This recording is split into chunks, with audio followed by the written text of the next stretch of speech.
الحمد لله رب العالمين والصلاة والسلام على رسوله الكريم وعلى آله وصحبه أجمعين أما بعد يا أيها الذين آمنوا لا تلهكم أموالكم ولا أولادكم عن ذكر الله ومن يفعل ذلك فأولئك هم الخاسرون وأنفقوا مما رزقناكم من قبل أن يأتي أحدكم الموت فيقول رب لولا أخرتني إلى أجل قريب فأصدق وأكن من الصالحين ولن يؤخر الله نفسا إذا جاء أجلها والله خبير بما تعملون صدق الله العظيم۔ اے ایمان والو، تمہاری اولاد، تمہارے مال تمہیں غافل نہ کر دیں اللہ کی یاد سے، اور جو ایسا کرتا ہے وہی لوگ خاص طور پر ناکام ہیں۔ جو کچھ ہم نے تمہیں دیا ہے اس میں سے خرچ کرو اس سے پہلے کہ موت آئے، اور پھر اس وقت تم کہو یا اللہ پھر تھوڑی مہلت دے دیتا مجھے تو میں خوب کھل کے صدقہ کرتا اور نیک لوگوں میں شامل ہوتا، اور اللہ ہرگز کسی کی وقت کو، موت کو مؤخر نہیں کرتا جب اس کا وقت آ جاتا ہے، اور اللہ جو کچھ تم کرتے ہو وہ سب کچھ جانتا ہے۔ قرآن پاک میں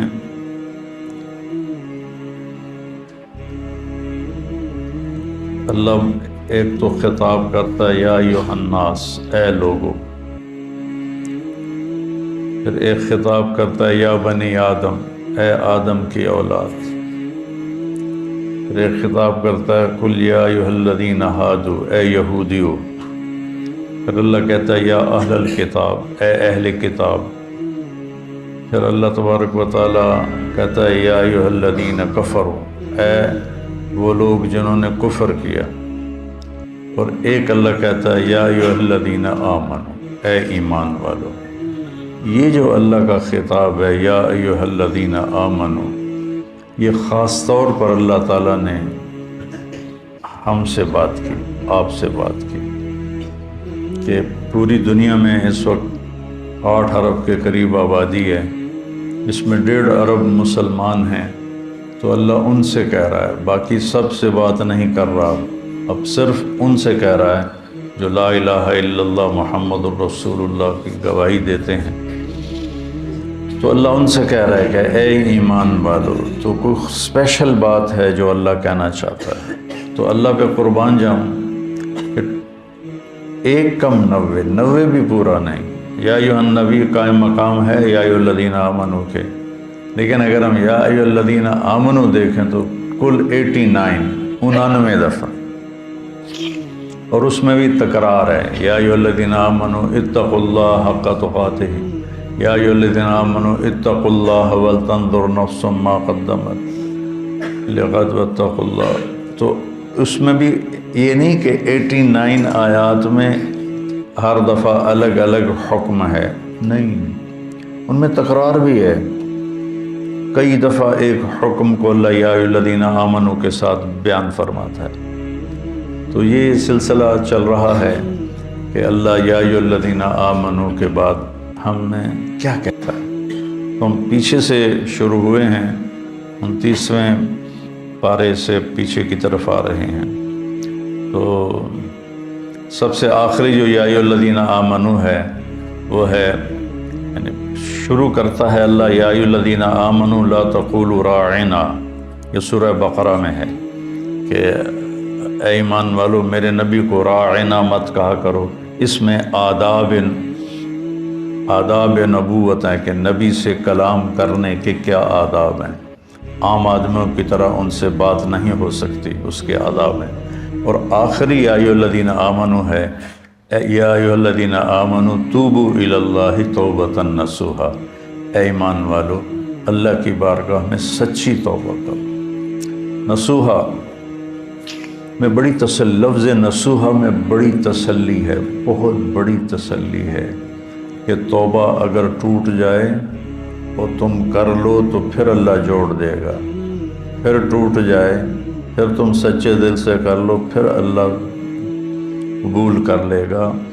میرے نبی کا فرمان ہے کوئی دن میں 70 دفعہ بھی توبہ توڑے اور 70 دفعہ توبہ کر لے تو اللہ اس کی توبہ خوشی سے قبول فرماتا ہے، جیسے پہلی توبہ کو قبول کرتا ہے ویسے ہی 1000ویں توبہ کو بھی قبول فرماتا ہے، چونکہ اللہ پر ہمارے گناہوں کا اثر کوئی نہیں ہوتا۔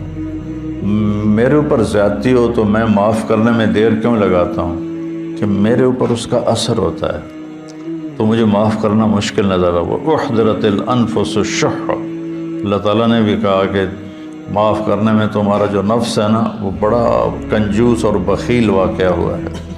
تو میں اس لیے معافی میں دیر لگاتا ہوں کہ اگلے کی زیادتی کا ہمارے اوپر اثر ہوتا ہے، اس اثر کو زائل ہونے میں وقت لگتا ہے۔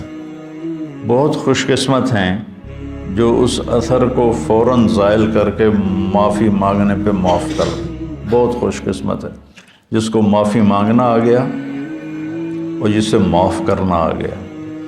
اللہ اس کو بغیر حساب کی کہہ دے گا تو میرے بندوں کو معاف کرتا رہا۔ ایک حدیث بھی یاد آ گئی، آپ نے فرمایا پچھلی امتوں میں ایک شخص تھا، اس کو اللہ کے سامنے پیش کیا گیا تو اللہ نے اس سے پوچھا تیرے پاس کوئی نیکی ہے آج مجھے دکھانے کے لیے؟ کہنے لگا جی میں تو 0 میٹر کوئی نیکی نہیں، 0 میٹر کوئی نیکی نہیں یا اللہ۔ تو اللہ تعالیٰ فرمائیں گے اچھا تو سوچ کوئی تم نے کوئی خیر کا کام کبھی کیا ہو؟ وہ کہے گا کیتا ہی کوئی نہیں تو دساں کی یا اللہ، بس ایمان دا بول ہے میرے کو اور کچھ بھی نہیں۔ پھر اللہ فرمائیں گے اور غور کر، تو پھر تھوڑی دیر کے بعد وہ کہے گا یا اللہ میں تاجر تھا تھوک کا، تو میں لوگوں کو مال دیتا تھا، جس کو گھاٹا پڑ جاتا تھا اس کو میں معاف کر دیتا تھا۔ میں اپنے نوکروں سے کہتا تھا اس کو معاف کر دو مت لو۔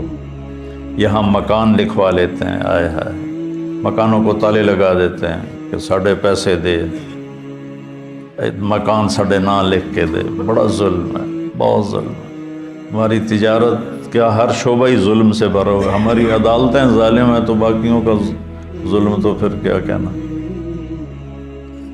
تو جس کو گھاٹا پڑ جاتا تھا یا اللہ تو میں اس کو معاف کر دیتا، میں اپنے نوکروں سے کہتا تھا اس کو معاف کر دو۔ اور جو دینے میں ٹال مٹول کرتا تھا، جیسے ہمارے سارے بازار کا ماحول ہے، پیسے پڑے ہوتے ہیں کہتے ہیں اللہ دی قسم ہے کوئی نہیں، اگلے ہفتے آوے آج، اتنا بڑا جھوٹ بولتے ہیں اور اس پر قسم اٹھا۔ بیوقوف کم از کم قسم تو نہ اٹھا، جھوٹ بول رہا ہے قسم تو نہ اٹھا، لیکن وہ 2 گناہ کرتے ہیں، ایک جھوٹ بولتے ہیں ایک جھوٹی قسم اٹھاتے ہیں، 2 کبیرہ گناہ ہو گئے۔ الا وقول الزور، میرے نبی فرمایا کہ تمہیں بڑے گناہ بتاؤں؟ الا اخبرکم باکبر الکبائر، کبیرہ گناہوں کے بھی کبیرہ گناہ بتاؤں؟ الاشراک باللہ، شرک کرنا، حقوق الوالدین، والدین کو رول کے رکھ دینا، روند کے رکھ دینا، ذلیل کر دینا، قتل النفس، بے گناہ کسی کو قتل کرنا، اور آپ ایسے ٹیک لگا کے بیٹھے ہوئے یہ بات کر رہے تھے، پھر ایک دم آپ ایسے سیدھے ہوئے، کہا الا وقول الزور، اور جھوٹا بول، اور جھوٹا بول، اور جھوٹا بول، اور جھوٹا بول۔ اس کو اتنا دہرایا کہ ابو بکر رضی اللہ تعالیٰ عنہ فرماتے ہیں کہ میرے دل میں آیا کہ اب اللہ کرے خاموش ہو جائیں، اتنا اس کو دہرایا، جھوٹا بول، جھوٹا بول، جھوٹا بول۔ اور سارے 8 بازار کیا، ریڑھی والے کیا، جھوٹ ہی جھوٹ ہے، جھوٹ ہی جھوٹ ہے، جھوٹ ہی جھوٹ۔ تو وہ کہنے لگا یا اللہ جو تو دے نہیں سکتا تھا اس کو معاف کر دیتا تھا، جو دے سکتا تھا ٹال مٹول کرتا تھا، مجھے پتا ہے دے سکتا نہیں دیندا پیا، تو میں اپنے نوکروں سے کہتا تھا جھگڑا نہیں کرنا، جب دے دے ٹھیک ہے، جب دے دے ٹھیک ہے، جھگڑا نہیں کرنا، باقی میرے کو کوئی شے کوئی نہیں، نماز نہیں، روزہ نہیں، حج کوئی نہیں، زکوٰۃ کوئی نہیں، ذکر کوئی نہیں، تلاوت کوئی نہیں، تہجد کوئی نہیں، کوئی شے کوئی نہیں کہ یہ ایک گل ہے، تو اللہ تعالیٰ فرمائیں گے واہ میرا بندہ، تو میرے بندوں کو بڑی سہولت دیتا رہا، تو آج میں بھی تمہیں سہولت دیتا ہوں، چل بے ٹکٹا ہی جنت جا، یا جاؤ جنت میں۔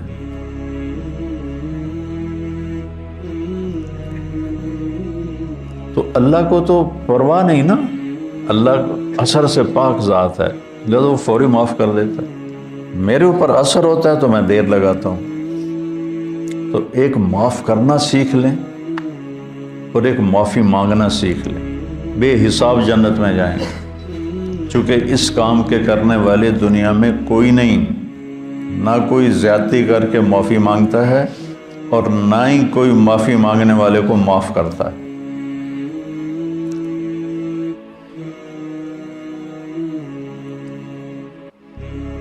تو اللہ تعالیٰ نے توبۃ نصوحا، توبوا الی اللہ توبۃ نصوحا، اے ایمان والو توبہ نصوح کرو۔ نصوح کسے کہتے ہیں؟ سینے کو، ناصح درزی کو کہتے ہیں، ناصح درزی، آج کل خیاط کہتے ہیں، پرانی عربی میں ناصح کہتے ہیں، ناصح ہوتا ہے، اور من صح سوئی کو کہتے ہیں۔ تو یہ کرتا دھاگے کے ساتھ یہاں سے جڑا ہوا ہے، یہ یہاں سے یہ دھاگے کے ساتھ جڑا ہوا ہے، یہ ہمیشہ جڑے نہیں رہتے، کبھی یہ دھاگے نکل بھی جاتے ہیں، جب دھاگے نکل جاتے ہیں تو ہم ان کو دوبارہ سی لیتے ہیں۔ تو لفظ نصوحہ میں یہ تسلی ہے، اگر تمہاری توبہ کبھی ٹوٹ بھی جائے تو پریشان نہ ہونا، لوگ تمہیں کہیں گے تو عادت بنا لی ہے، ہر چوتھے دن تیری توبہ، کوئی قبول کوئی نہیں، تو میرے پاس آ جا، میری رحمت کا دربار بہت وسیع ہے، تو جب معافی مانگے گا میں معاف کروں، جتنی دفعہ مانگے گا اتنی دفعہ معاف کروں۔ قارون وہ مجرم ہے جس نے ایسا جرم کیا جو کائنات میں کسی نے نہیں کیا، کہ ایک رسول پر زنا کی تہمت لگائی، موسیٰ علیہ السلام پہ تہمت لگائی ایک عورت کے ذریعے سے، تو موسیٰ علیہ السلام سجدے میں گر گئے۔ اللہ تعالیٰ نے فرمایا زمین تیرے تابع ہے، جو کہے گا وہ کرے گی۔ تو موسیٰ علیہ السلام کھڑے ہوئے زمین سے کہا ابتلعی، نکل جائے اس کو، تو وہ زمین میں دھنسا، پاؤں اندر چلے گئے، کہنے لگا موسیٰ معافی دے دے، آئندہ نہیں کروں۔ موسیٰ علیہ السلام نے فرمایا اور پکڑ لے اس کو، تو وہ گھٹنوں تک چلا گیا، کہا موسیٰ معافی دے دے، آئندہ نہیں کروں۔ انہوں نے کہا اور پکڑ، وہ اور نیچے چلا گیا، موسیٰ معافی دے دے، آئندہ نہیں کروں۔ وہ معافیاں مانگتا رہا اور موسیٰ علیہ السلام کہتے رہے اور پکڑ اور پکڑ، یہاں تک کہ وہ سارا زمین میں دھنس گیا۔ اس پر قرآن نے 2 رکوع اتارے، اِنَّ قارون کان من قوم موسیٰ فبغى علیہم، پورے قارون کی کہانی اللہ نے سنائی ہے، وہ اتنا بڑا اس خبیث کا جرم تھا، اور جب وہ زمین میں دھنس گیا تو اللہ تعالیٰ نے جبریل کو بھیجا کہ جا کے کہو موسیٰ سے، موسیٰ تجھ سے معافیاں مانگتا رہا اور تو نے معاف نہ کیا، وَعِزَّتِي لَوْ اسْتَغَاثَ بِي لَأَغَاثْتُهُ، مجھے میری عزت کی قسم ایک دفعہ مجھ سے معافی مانگتا، میں اسے معاف کر کے باہر نکال کے کھڑا کر دیتا۔ جو قارون کو معاف کرنے کے لیے تیار ہے، ہم تو اللہ کے حبیب کی امت ہیں، ہمارے پاس تو ایڈوانٹیج بہت بڑا ہے، سفارش بڑی تکڑی ہے پیچھے ہے، بہت تکڑی سفارش ہے پیچھے، 2 جہان کے رسول کی اور اللہ کے حبیب کی۔ اللہ نے کسی نبی کی قسم نہیں کھائی، اللہ نے اپنے نبی کی جان کی قسم کھائی، لعمرک، تیری جان کی قسم۔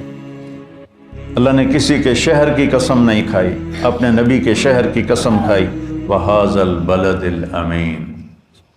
اللہ نے کسی نبی کی رسالت پہ قسم نہیں اٹھائی، اپنے نبی حبیب کی رسالت پہ قسم اٹھائی، یاسین والقرآن الحکیم انک لمن المرسلین، مجھے قسم ہے قرآن حکیم کی، آپ میرے رسول ہیں۔ اتنی بڑی ہستی وہ پیچھے ہیں، سفارشی ہیں، اور اس کے باوجود میرے نبی نے فرمایا دیکھو کل قیامت کے دن مجھے رسوا نہ کرنا کہ تم فرائض چھوڑ کر آؤ اور حرام کاریاں کر کے آؤ، پھر مجھے کہو یا رسول اللہ میری جان بچائیں۔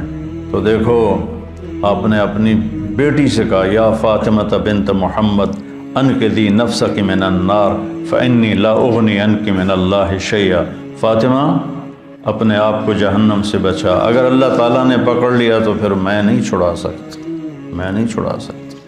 تو اللہ نے ہمیں اپنے حبیب دیے ہیں، ان کی وجہ سے تو اگر ہمارے حبیب نہ ہوتے تو ہم بندر خنزیر بن چکے ہوتے۔ جو ہم گناہ کر رہے ہیں وہ پہلی امتوں سے ہزاروں گنا زیادہ ہیں، اور جن گناہوں پہ اللہ نے کونوا قردۃ خاسئین، بندر ہو جاؤ ذلیل ہو کر، وجعل منہم القردۃ والخنازیر، اللہ نے خنزیر بنا دیے، کھڑے کھڑے خنزیر بن گئے، بندر بن گئے۔ اس سے کروڑوں گنا بڑے گناہ ہم کر رہے ہیں، اور ہم انسان ہی ہیں، ہماری شکلیں اللہ نے مسخ نہیں کی کہ پیچھے وہ اپنے حبیب کے آنسو دیکھتا ہے، طائف کا خون دیکھتا ہے، احد کے دامن میں ٹوٹے ہوئے دان دیکھتا ہے۔ ایسے تمہارا نبی تمہارے لیے کیا کیا قربانیاں کر کے گیا، اور ہم نے کس مہربان کو بھلا دی۔ کوئی ایسا مہربان لاؤ تو صحیح جس کے سامنے احد پہاڑ ہاتھ باندھ کے کھڑا ہو کہ آپ حکم کریں میں سونا چاندی بن کے قدموں پہ قربان ہو جاؤں گا۔ اور وہ حبیب رات کے وقت کبھی چارپائی پہ یوں گرتا ہے اور کبھی ایسے ہوتا ہے، حضرت عائشہ ساتھ لیٹی ہوئی، پھر کبھی یوں ہوتا ہے، پھر کبھی یوں ہوتا ہے، اور پھر ایک دم تھوڑا سا آگے بڑھ کے چارپائی کی جو لکڑی ہوتی ہے اس کے اوپر پیٹ کو فکس کر کے ایسے نیچے جھک جاتا ہے، ایسے بالکل نیچے جھک جاتے ہیں، سر زمین کے قریب چلا جاتا ہے۔ تو اس پر حضرت عائشہ رضی اللہ عنہا پریشان ہو کر اٹھ بیٹھتی ہیں، یا رسول اللہ خیریت، کیا ہوا؟ تو آپ سیدھے ہوئے اور کہا عائشہ بھوک بہت لگ رہی ہے، بھوک بہت، تھوڑی سی بھوک لگتی ہے نا روزے میں، 3 دن گزر جاتے تھے میرے نبی کے منہ میں ایک دانہ نہیں جاتا تھا، عائشہ بھوک بہت لگ رہی۔ تو عائشہ رونے لگی، یا رسول اللہ آپ کے لیے کیا کمی ہے، آپ ہاتھ اٹھائیں ہر شے حاضر ہو جائے گی۔ کہ نہیں عائشہ، اسی فقر میں اللہ سے ملوں گی، میرے بھائی جو نبی تھے وہ اسی طرح فقراء چلے گئے، میں بھی ایسے ہی چلا جاؤں۔ لوگ اپنی اولاد کے لیے رزق مانگتے ہیں، مانگنا بھی چاہیے۔ اللہ کا نبی اپنی اولاد کے لیے کیا مانگ رہا ہے؟ اللہم اجعل رزق آل محمد قوتا، یا اللہ آل محمد کی روٹی مختصر کر دے، گزارے کی کر دے، گزارے کی۔ تو بہت خوبصورت ہے سب سے آخری ندا، اے ایمان والو توبۃ النصوح کرو، ایسی توبہ جو اس طرح جڑ جائے دین کے ساتھ کہ جیسے سوئی دھاگا کپڑے کو کپڑے سے جوڑ دیتا ہے اور پھر کسی وجہ سے پھٹتا ہے، تمہاری توبہ بھی ایسی ہو کہ پھٹے نہیں، لیکن اگر پھٹ جائے تو پھر لوجد اللہ توابا الرحیمہ، میرے جیسا مہربان بھی کوئی نہیں، تم آ کے مانگو، دیکھو میں کیسے معاف کرتا ہوں۔ اور آج جو ہے اس میں اللہ تعالیٰ نے ایک چیز کی طرف ہمیں اشارہ کیا ہے، اے ایمان والو تم مال اور اولاد کی وجہ سے اللہ سے غافل نہ ہو، عن ذکر اللہ کے ذکر سے غافل نہ ہو جان۔ ذکر سے مراد سبحان اللہ والحمدللہ نہیں ہے، وہ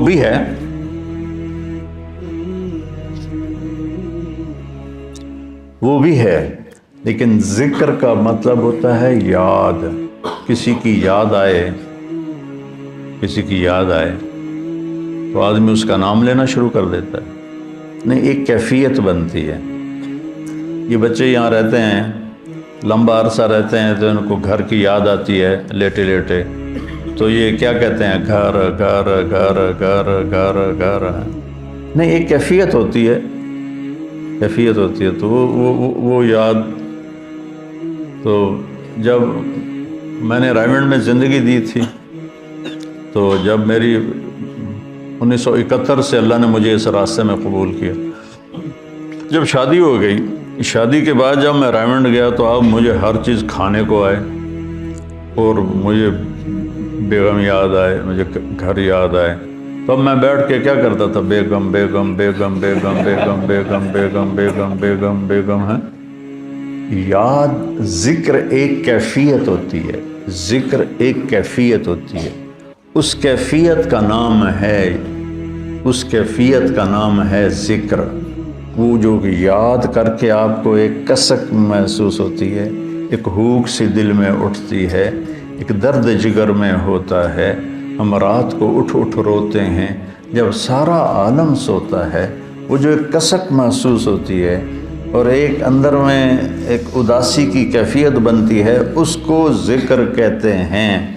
پھر سبحان اللہ بھی ذکر ہے، الحمدللہ بھی ذکر ہے، لا الہ الا اللہ بھی ذکر ہے، اللہ اکبر بھی ذکر ہے. لیکن آدمی ہر وقت تو کام کر رہا ہے، ہر وقت تو یہ نہیں زبان سے کہہ سکتا، کام میں مشغول ہوتا ہے. تو ہتھ یار کارول دل یار ول، ہتھ کارول، کار ہے کار نہیں، کار پنجابی والا، جس سے ہم کوئی تجارت کر رہا ہے، کوئی زراعت کر رہا ہے، کوئی کھیتی باڑی کر رہا ہے، اس کو کہتے ہیں کار، کاروبار نہیں کہتے کاروبار. تو ہتھ کارول دل یارول، اس کو ذکر کہتے ہیں کہ آپ کے دل میں اللہ کی یاد سمائی ہوئی ہو اور آپ کی تجارت آپ کو جب کوئی غلط کام ہونے لگے تو اللہ کی یاد سامنے آ جائے. لا تلہکم، تمہیں غافل نہ کرے تمہارے مال اور تمہاری اولاد کے لیے حرام اکٹھا کرنے کا منصوبہ بنا لیا تو آگے اللہ آ جائے. میرا بندہ، میں جو تیرا رب بیٹھا ہوں خزانے لے کر، میں نے کیا کرنا ہے ان خزانوں کو؟ تیرے لیے ہیں، نہ کر نہ کر. اور اگر تو نے ایسا کر لیا تو پھر تیرے سے بڑا ناکام کوئی نہیں. یا ابن آدم خلقت السماوات والارض ولم اعی بخلقہن، میرے بندے میں نے 7 آسمان 7 زمینیں بنائی، میں کوئی نہیں تھکا. وہ سن دے پہ ہو کہ میں کوئی نہیں تھکا. افیعینی رغیف عیشا اسوقہ الیک، تو تمہیں روٹی کھلا کے میں تھک جاؤں گا؟ ہائے ہائے. یا ابن آدم لی علیک فریضہ ولک علی رزق، ایک کام تیرے ذمے ایک میرے ذمے. تو میری مان، یہ تیرے ذمے، تجھے رزق پہنچانا میرے ذمے. آج تم کہتا ہے کہ کم سود نہیں ہوگا تو کاروبار کیسے چلے گا، جھوٹ نہیں بولوں گا تو بازار میں کیسے بیٹھ سکوں گا، اور اگر میں صحیح تولوں گا تو پھر میرا پروفٹ کم ہو جائے گا. اچھا مجھے یہ بتا، اللہ کہتا من اوصل الیک الغذاء وانت جنین فی بطن امک، جب تم ماں کے پیٹ میں پردوں میں چھپا ہوا تھا، اس وقت تمہیں رزق کون دے رہا تھا، کون پہنچا رہا؟ اور اس وقت صرف تو نہیں بن رہا تھا. میں جب ماں کے پیٹ میں بن رہا تھا تو میں اکیلا نہیں بن رہا تھا، میرے ساتھ کروڑوں بچے بن رہے تھے، اور ہر بچے کی سٹیج الگ الگ ہے.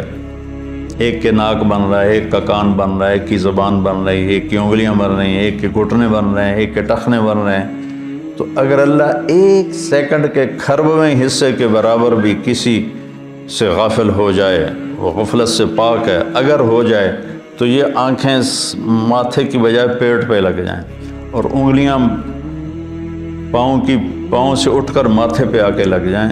اتنی بڑی کائنات کے اندر نر مادہ کا نظام چل رہا ہے، اور اللہ تعالیٰ کہتا ہے میں ان سب کو رزق پہنچاتا ہوں. کس نے پہنچایا تھا تم میں ماں کے پیٹ میں رزق؟ اس وقت کون تھا؟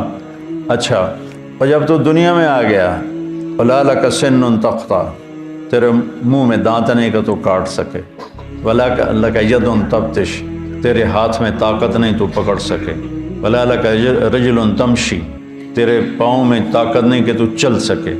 نہ تو چل سکتا ہے، نہ تو پکڑ سکتا ہے، نہ تو کاٹ سکتا ہے، نہ تو بول سکتا ہے، نہ تو بتا سکتا ہے. جب تو اس بے بسی کے عالم میں تھا تو میں نے کیا کیا؟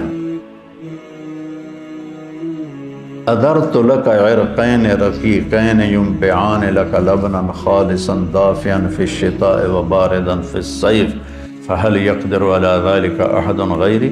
میرے بندے، میں نے جب تو ایسا بے بس تھا، نہ بول سکے، نہ بتا سکے، نہ پکڑ سکے، نہ چل سکے، نہ اٹھ سکے، نہ بیٹھ سکے، نہ خود کھا سکے نہ پی سکے، تو تیری ماں کی چھاتیوں کو میں نے چشمے بنا دیا اور وہ تیرے لیے خالص دودھ نکالنے لگے، اور وہ ابلتا ہوا صاف ستھرا شفاف ماں کے دودھ کی تاثیر اگر کوئی برائیوں میں نہ مبتلا ہو جائے، 40 سال تک ماں کے دودھ کی تاثیر چلتی ہے۔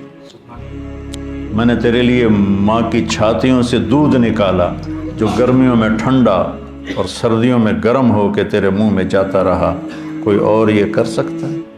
تو آج تو کہتا ہے بچوں کی خاطر کر رہا ہوں، بچوں کے لیے کر رہا ہوں، بیوی کے لیے کر رہا ہوں، کتھو کھاواں، ہیرا پھیری نہ کراں، کتھو کھاواں۔ ایک ملاوٹ کرنے والا تھا، میں نے اس سے کہا یار تم کیوں ملاوٹ، تیل میں ملاوٹ کرتا تھا، میں نے کہا یار تم کیوں ملاوٹ کرتے؟ وہ کہنے لگا اگر میں صحیح تیل بیچوں تو مجھے ایک ڈرم کے پیچھے 50 روپے بچتے ہیں۔ یہ بہت پرانی بات ہے، 80s کی بات ہے، 80s کی، تو مجھے 50 روپے بچتے ہیں، اور اگر میں ملاوٹ کروں تو مجھے ایک ڈرم کے پیچھے 500 روپے بچتے ہیں۔ 500 روپے میں میرا بجلی کا بل ادا ہو جاتا ہے، تو میں پاگل ہوں جو میں 50 روپے نفع کماؤں، میں 500 کماؤں گا، کیونکہ اس کو اللہ کا رب ہونا یاد نہیں، اس کو ماں کی چھاتیوں کا دودھ یاد نہیں، ماں کے پیٹ میں غذا کا پہنچنا یاد نہیں ہے، اور اس کو آہستہ آہستہ پرواز چڑھنا، جوانی تک آنا یاد نہیں، تو کہہ رہا کتوں کھاواں، کتوں کا بھی ہے۔ تو میرا رب کہتا ہے غافل نہ ہونا، غافل نہ ہونا۔ ایک غلط تصور بن گیا ہے، کمائیں گے نہیں تو بھوکے مر جائیں گے۔ نہیں، کمانے کا حکم ہے، حلال کمانے کا ہے، صحیح کمانے کا ہے، لیکن ادھر یقین بن گیا ہے کہ میں ایک دفعہ چلا گیا گورنمنٹ کالج لاہور اپنے دوستوں سے ملنے، تو وہ سارے شفٹ ہو گئے تھے نیو ہاسٹل میں، اقبال ہاسٹل سے نیو ہاسٹل، کچھ میڈیکل کالج چلے گئے تھے۔ تو ایک لڑکا فیصل آباد کا تھا، ظہیر، وہ کنگ ایڈورڈ میڈیکل کالج میں اس کو داخلہ مل گیا تھا، مجھ سے 1 سال آگے تھا۔ تو ہم سارے وہاں اکٹھے بیٹھے تھے کینٹین پر نیو ہاسٹل کی، تو مجھ سے کہتا ہے کیا کر رہے ہو؟ کی کر رہے ہیں آج کل؟ ہے کہ میں مولوی بن رہے ہیں۔ تو کہنے لگا کھاویں گا کتوں؟ اس کو میری بیک گراؤنڈ کا پتہ ہے، چونکہ ہم 5 سال کٹھے رہے سینٹرل ماڈل اسکول میں، تو اس کو میرے بیک گراؤنڈ کا پتہ ہے کہ اللہ تعالیٰ نے مجھے خوشحال گھر میں پیدا کیا ہے۔ تو لیکن اتنا تاثر غلط ہو گیا ہے کہ بازار میں بیٹھے بغیر روٹی نہیں ملتی۔ مجھ سے کہنے لگا کھاویں گا کتوں؟ میں آخیا اللہ دے گا، کھانے گا اللہ اتو سٹے گا۔ تو وہ ایسے ٹیک لگا کے بیٹھا تھا ایسے، تو میں نے کہا تو کتوں کھاویں گا؟ تو ایسے بیٹھا تھا، میں کہتا میں ڈاکٹر بن رہا۔